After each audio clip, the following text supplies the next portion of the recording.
Sri Gurubhyo Namaha. Welcome to our online teaching academy. Class 12 English. Today let us start with a new poem, A Thing of Beauty by John Keats.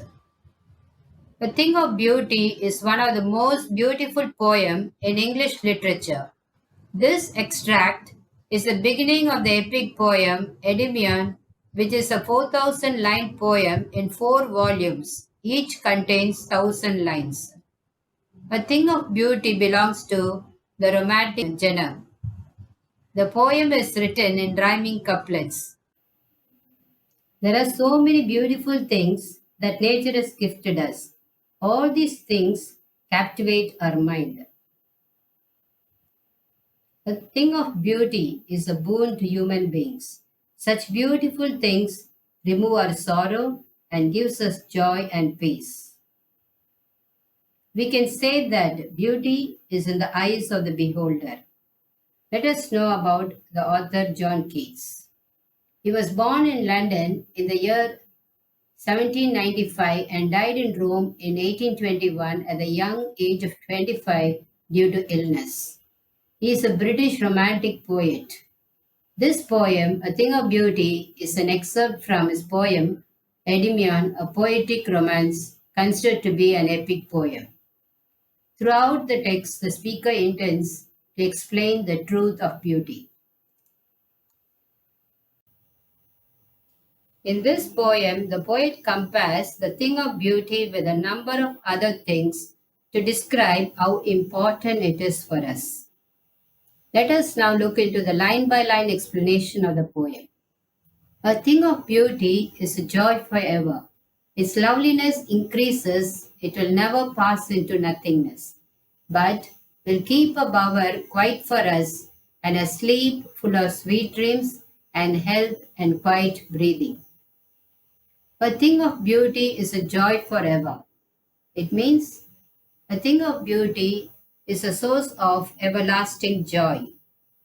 Its loveliness increases, it will never pass into nothingness. Loveliness means beauty. Nothingness means decrease or disappear. Its beauty keeps on increasing. It never fades from our imagination. It remains fresh in our minds. It multiplies whenever we remember it, but it will never disappear. But will keep a bower quiet for us and a sleep full of sweet dreams and health and quiet breathing. Bower means a pleasant, shady place.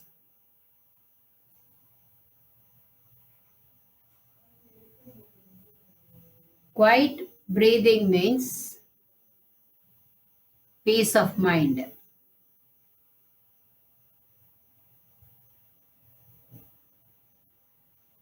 According to the poet, beauty is a bower quiet for us, that is, it is like a peaceful shade of trees for us.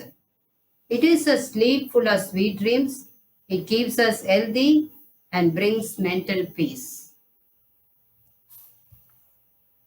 Now let us look into the poetic devices used in these lines. A bower quiet for us is metaphor. Here, beauty is compared to a bower, which means a pleasant, shady place. A sleep full of sweet dreams is also metaphor. Here, beauty is like a sleep full of happy and pleasant dreams.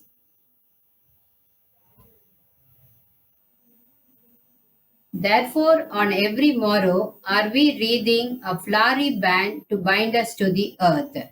In spite of despondence, of the inhuman dearth, of noble natures, of the gloomy days, of all the unhealthy and over-darkened ways made for our searching. Morrow means morning. Breathing is encircling.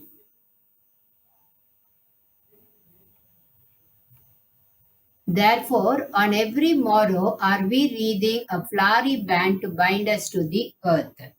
Here, the poet compares beauty to a flowery band, like how the beautiful flowers are bound to the string to make a wreath or garland. Similarly, beauty is a kind of flowery band that binds us to the earth. So we can say that man and nature are inseparable. It is the beauty of nature that keeps us attached to this earth. In spite of despondence, of the inhuman dearth, of noble natures, of the gloomy days, of the unhealthy and overdarkened ways made for our searching. Spite means in spite. Despondence is dejection or hopelessness.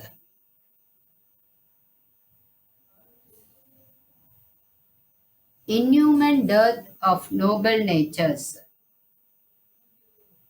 means lack of nobility or lack of human qualities.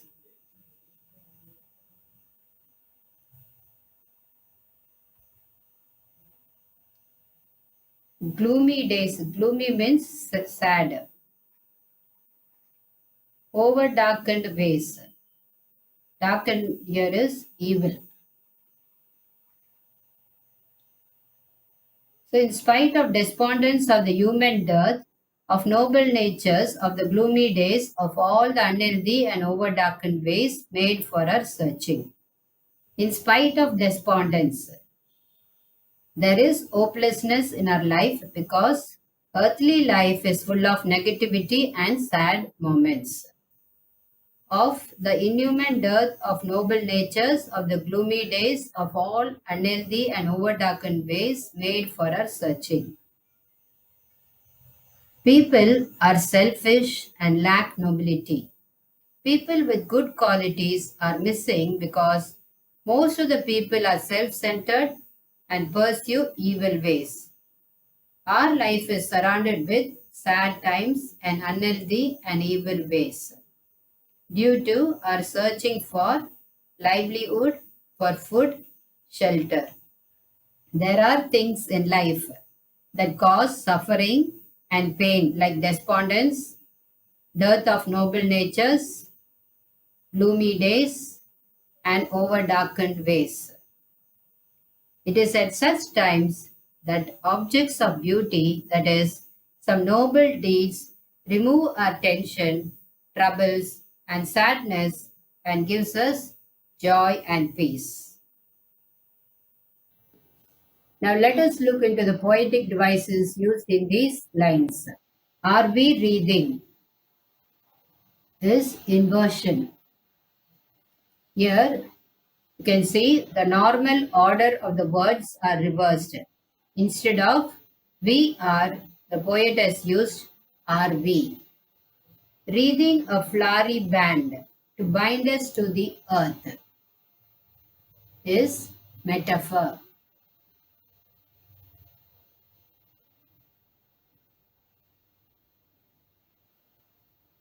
Beauty is like a flowery band that binds us to the earth.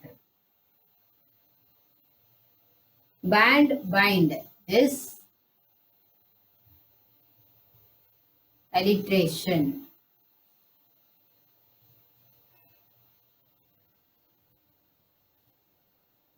Inhuman dearth of noble natures, of the gloomy days, of all the unhealthy and over darkened ways is enjambment. When a sentence or phrase does not end in a line, instead it continues in the next line also, is enjambment. You have another figure of speech here, anaphora. When two consecutive lines begin with the same word, the figure of speech is anaphora. Noble natures is alliteration.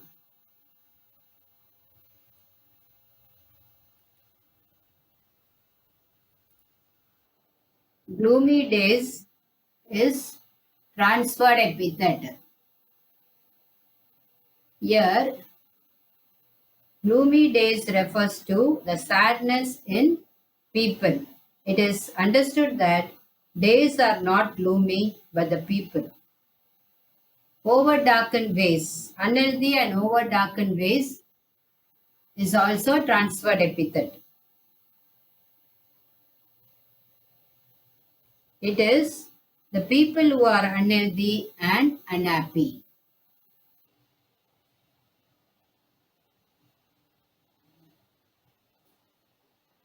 Yes, in spite of all, some shape of beauty moves away the pall from our dark spirits. Shape. Shape means form. Pall, cover of gloom. Dark spirits, sad arts. The poet here says that in spite of all the negative qualities and evils, man has hope that beauty of some form removes that sadness and sufferings that cover our sad hearts and give us joy and peace. Now, let us look into the poetic devices used in these lines. Some shape is alliteration.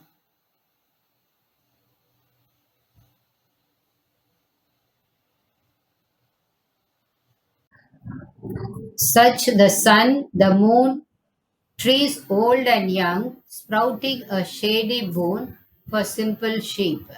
And such are daffodils with the green world they live in, and clear rills that for themselves a cooling covert make, gainst the hot season, the mid forest break, rich with a sprinkling of fair musk rose blooms.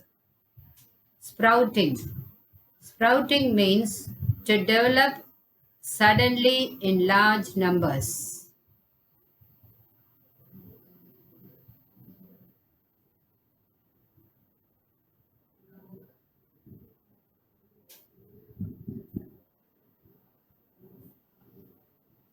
Clear rills means small stream.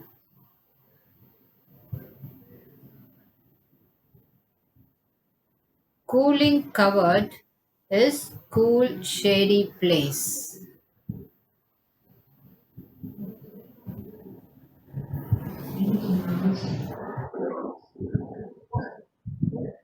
Forest break. It's a dense undergrowth of ferns.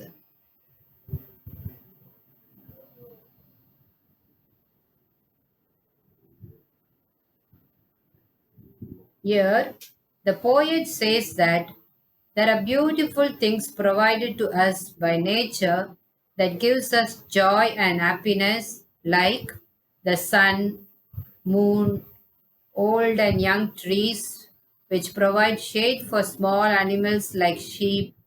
There are lovely daffodils, which add beauty to the green world. There are small streams which flow to make the place cool and beautiful, especially during the hot season, that is summer. The thick green bushes of forest fern, where the beautiful fragrant musk roses bloom, also gives us happiness.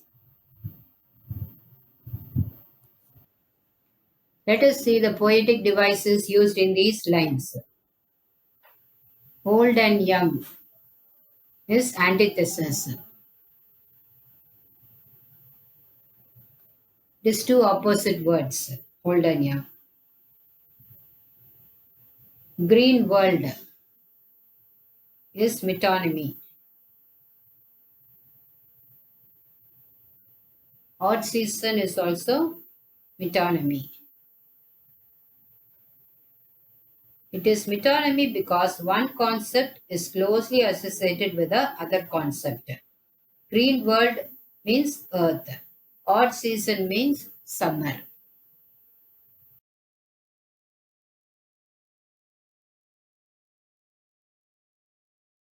Daffodils with a green world, clear rills, cooling covered. All these are imagery.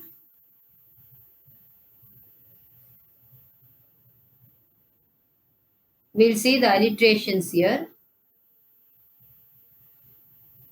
Simple shape is alliteration. Cooling covered is alliteration.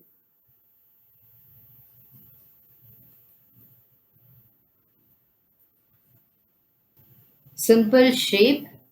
The poetic device is symbol.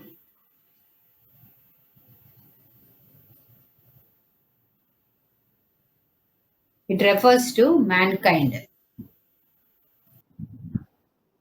And such too is the grandeur of the dooms we have imagined for the mighty dead.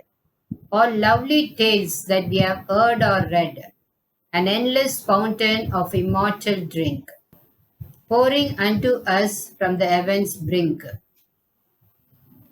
And such too is the grandeur. Grandeur means magnificent.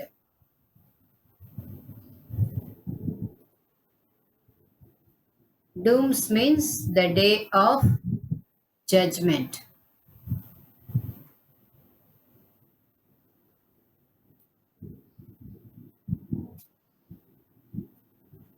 And such too is the grandeur of the dooms we have imagined for the mighty dead. The poet says that we can imagine the magnificent rewards by the God on the day of judgment for those mighty men of the world who are now lying dead in their graves.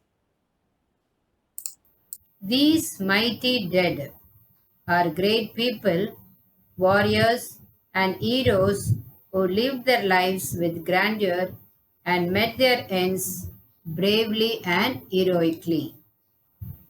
All lovely tales that we have heard or read, an endless fountain of immortal drink, pouring unto us from the heavens' brink.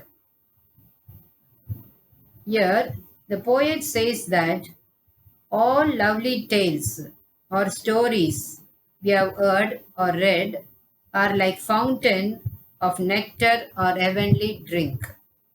This endless fountain is a joy that we experience from beautiful things. The joy is so divine that it seems that it is God's grace pouring unto us from heaven, which helps us to live further on this earth. Thus, it highlights that beauty is not only physical but also spiritual and seems to flow from heaven as an immortal drink made for man. Let us see the poetic devices used in these lines. Mighty dead is oxymoron. Oxymoron is a figure of speech in which two opposite ideas are joined to create an effect. When a person is brave, he is not dead. Have heard is alliteration.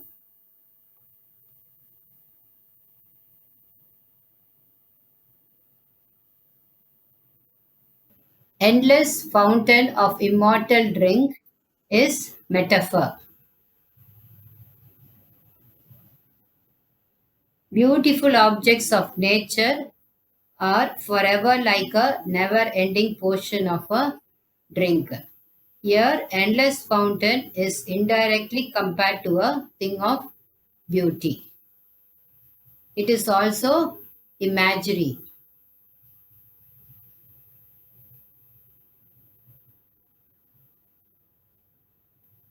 Endless fountain of immortal drink is also hyperbole.